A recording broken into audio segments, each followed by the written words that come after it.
ஒரு ஊரில் சோமநாதன் என்ற மிகப்பெரிய செல்வந்தர் இருந்தார். அவரிடம் பொன்னும் பொருளும் ஏராளமாக இருந்தன. ஆனால் அவரிடம் இல்லாத ஒன்று மன நிம்மதி. மனபாரத்தால் வாடிய அவர் காட்டிலிருந்த ஒரு முனிவரை தேடிச் சென்றார். சுவாமி, என்னிடம் அத்தனை வசதிகளும் உள்ளன. ஆனால் என் மனம் மட்டும் எப்போதும் பாரமாக இருக்கிறது. எனக்கு நிம்மதி கிடைக்க வழி சொல்லுங்கள் என்று வேண்டினார்.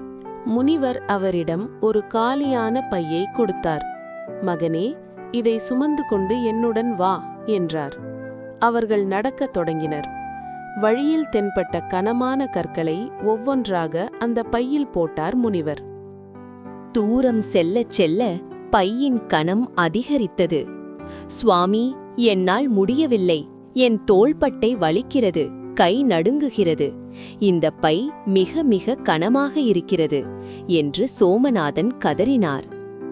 அப்போது முனிவர் புன்னகையுடன் சொன்னார், பார்த்தாயா, பையில் கற்கள் ஏற ஏற உனக்கு வலி அதிகரித்தது. அதை கீழே போட்டதும் நிம்மதி கிடைத்தது. உன் மனமும் இந்த பையை போன்றதுதான்.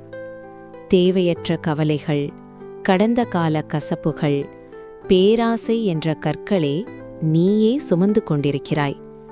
அந்த பாரத்தை நீயாக கீழே இறக்கி வைக்கும் வரை உனக்கு அமைதி கிடைக்காது.